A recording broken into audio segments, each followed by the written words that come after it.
Welcome to Mishra study Naugachia. Mishra study Naugachia में आपका स्वागत है। आज हम लोग कक्षा 9th बिहार बोर्ड से संबंधित हिंदी का पहला जो चैप्टर है जो कि है कहानी का प्लॉट, और इसके रचयिता हैं अर्थात लेखक हैं शिवपूजन सहाय। तो प्रस्तुत कहानी में लेखक ने क्या बताया है ये सारा चीज़ मैंने आप लोगों को बता दिया है। यदि आपने मेरे वीडियो को नहीं देखा है तो आप जाकर देख सकते हैं मेरे चैनल के माध्यम से। आज हम लोग प्रस्तुत कहानी का प्रश्नोत्तर करेंगे और आपको मैं बताऊंगा कि प्रस्तुत चैप्टर में कौन कौन सा प्रश्न पूछा गया है और उस प्रश्न का उत्तर क्या होगा। तो पहला क्वेश्चन जो है वह है, लेखक ने ऐसा क्यों कहा है कि कहानी लिखने योग्य प्रतिभा भी मुझ में नहीं है, जबकि यह कहानी श्रेष्ठ कहानियों में से एक है। अर्थात शिवपूजन सहाय के द्वारा लिखा गया जो कहानी है जो कि है कहानी का प्लॉट, उसमें प्रश्न करते हुए लेखक कहते हैं कि जो है मुझ में जो है कहानी लिखने योग्य प्रतिभा नहीं है, लेकिन यह कहानी श्रेष्ठ कहानियों में से एक है। ऐसा लेखक क्यों कहते हैं? तो इसका उत्तर देखिए क्या होगा कि लेखक ने इसलिए ऐसा कहा है कि कहानी लिखने योग्य प्रतिभा भी मुझ में नहीं है, क्योंकि लेखक को अपनी तारीफ खुद से करने में विश्वास नहीं रखते थे। यानी लेखक जो है अपनी खुद की तारीफ करने में विश्वास नहीं रखते थे, तथा लेखक ने जो है अपने आप को सच्चा कलाविद भी नहीं मानते थे, इसलिए ऐसा उन्होंने कहा है।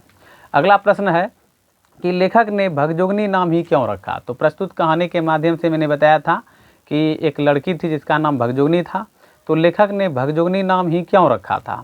तो लेखक ने भगजोगनी नाम इसलिए रखा था क्योंकि लेखक को ग्रामीण जीवन तथा देहाती लोगों के व्यवहार अच्छे लगते थे तथा वह ग्रामीण जीवन परिवेश से काफ़ी खुश रहते थे, जिसके कारण लेखक को देहाती नाम बहुत ही रोचक लगता था।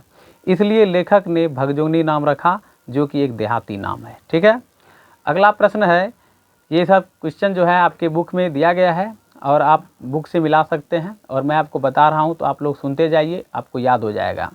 अगला प्रश्न है कि मुंशी जी के बड़े भाई क्या थे?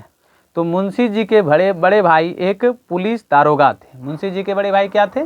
एक पुलिस दारोगा थे। तो ये क्वेश्चन तीसरा था। और अगला क्वेश्चन है चौथा नंबर कि दरोगा जी की तरक्की की मतलब रुकने की क्या वजह थी? यानी कि दरोगा जी की तरक्की रुकने की क्या वजह थी?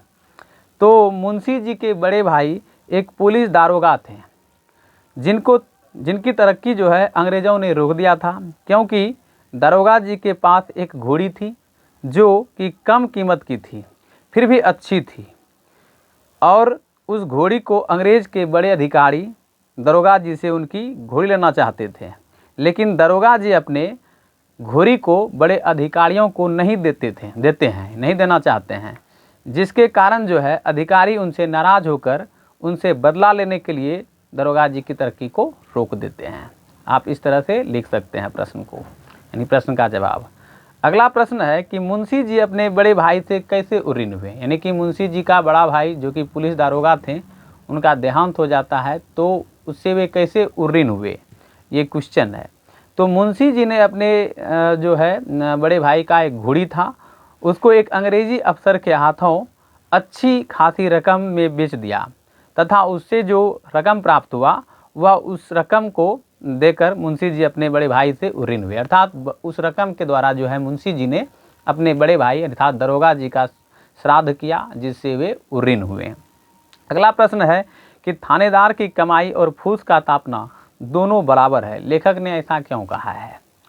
तो इस पर लेखक कहते हैं कि थानेदार की कमाई और फूस का तापना दोनों बराबर इसलिए है क्योंकि जब तक दरोगा जी अपने पद पर थे तब तक उनकी कमाई से घर की स्थिति अच्छी थी, अर्थात बहुत ज़्यादा कमाते थे दरोगा जी, और परिवार के सभी सदस्यों को किसी भी बात की कोई चिंता नहीं थी। लेकिन जैसे ही दरोगा जी की मृत्यु हो जाती है उसके कुछ समय बाद ही घर की स्थिति खराब हो जाती है तथा परिवार के सदस्यों की सारी मौज मस्ती बंद हो गई थी। इसी संदर्भ में लेखक कहते हैं कि थानेदार की कमाई और फूस का तापना जो है दोनों क्या है? बराबर है। समझ में आ गया? आगे कहते हैं, अगला क्वेश्चन है, आप लोग ध्यान से सुनिएगा। क्वेश्चन है कि मेरी लेखनी में इतना जोर नहीं, लेखक ऐसा क्यों कहते हैं? ये 7वां नंबर क्वेश्चन है। तो लेखक ने ऐसा इसलिए कहा है क्योंकि भगजोगनी के सारे रूप सौंदर्य का वर्णन करने में लेखक सारी उपमाओं के बाद भी अपने आप को असमर्थ पाते हैं। इसलिए उन्होंने कहा है कि मेरी लेखनी में इतना जोर नहीं है कि मैं इसका सटीक वर्णन कर सकूं। ये क्वेश्चन था। अगला प्रश्न है, भगजोगनी का सौंदर्य क्यों नहीं खिल सका? भगजोगनी का सौंदर्य क्यों नहीं खिल सका? तो इसका उत्तर है कि भगजोगनी का सौंदर्य नहीं खिल सका क्योंकि भगजोगनी जो है एक अनाथ बच्ची थी जो गरीबी के चक्की में इतनी पिस गई थी कि उसे दूसरों के बातों के अलावा 2 वक्त का खाना भी नसीब नहीं होता था। फिर उसका सौंदर्य कैसे खिल सकता था? तो ये क्वेश्चन था। अगला क्वेश्चन है कि मुंशी जी गले में फांसी लगाकर क्यों मरना चाहते हैं? यानी मुंशी जी जो है गले में फांसी लगाकर क्यों मरना चाहते हैं? तो मुंशी जी अपने गले में फांसी लगाकर इसलिए मरना चाहते थे क्योंकि उनसे भगजोगनी की दशा नहीं दिखा जाता है, जो कि भगजोगनी की गरीबी की ज़िंदगी पर तरस खाकर बदहाली की ज़िंदगी जीने पर मजबूरी देखकर गले में फांसी लगाकर फिर मरना चाहते हैं, अर्थात मुंशी जी। मैंने बताया था कि कारण क्या था, मुंशी जी क्यों मरना चाहते थे, कहानी के माध्यम से आप समझ सकते हैं।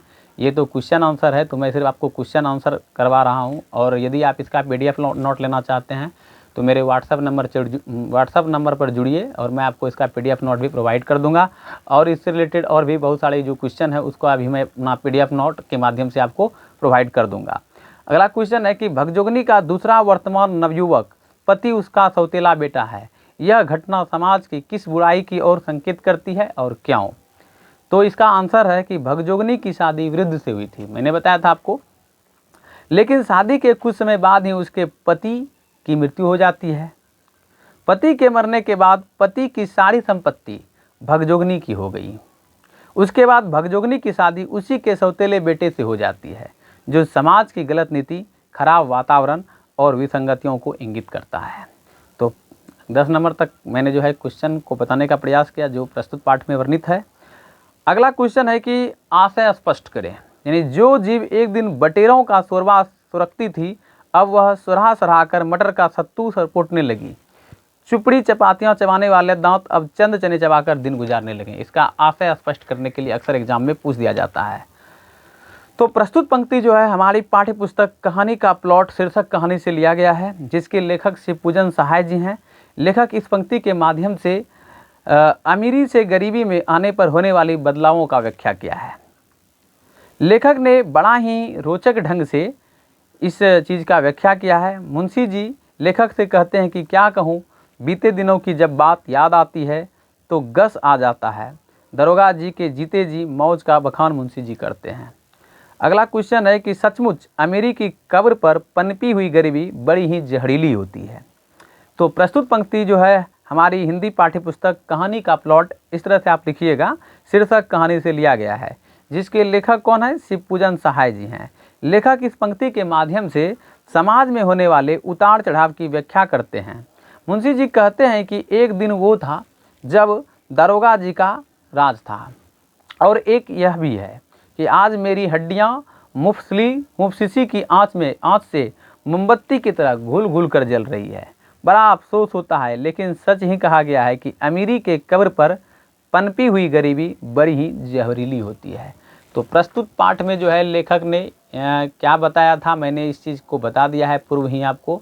यदि आपने नहीं देखा है तो मेरे पिछले वीडियो में आप विजिट करके वो तमाम चीज़ देख सकते हैं जो प्रस्तुत पाठ में लेखक ने वर्णन किया है। और क्वेश्चन आंसर उसमें मैंने नहीं बताया था, इसलिए मैंने सोचा कि चलिए आप लोगों को क्वेश्चन आंसर भी इसका बता दिया जाए। तो मैंने जो क्वेश्चन प्रस्तुत पाठ में था उसको मैंने लिखा था और आपको मैंने बताने का प्रयास किया अपने तरीके से। यदि वीडियो पसंद आए तो लाइक शेयर अवश्य कीजिएगा। और भी यदि आप रिलेटेड क्लास 9 से या क्लास 10 से या किसी भी सब्जेक्ट से रिलेटेड कुछ भी जानना चाहते हैं तो आप मुझे व्हाट्सएप से डायरेक्ट जुड़ सकते हैं। मैं कोशिश करूँगा कि आपको वो चीज़ मिल जाए। तो वीडियो यदि पसंद आए तो लाइक शेयर अवश्य कर दीजिएगा। और मेरे चैनल को अगर अभी तक आपने सब्सक्राइब नहीं किया है तो एक बार ज़रूर सब्सक्राइब कर दीजिए, जिससे कि मुझे मोटिवेशन मिले और मैं आप लोगों के लिए अच्छा से अच्छा कार्य करने का प्रयास कर सकूं। तो आज के लिए इतना ही, मिलेंगे नेक्स्ट वीडियो में। आपका दिन शुभ हो। Thank you.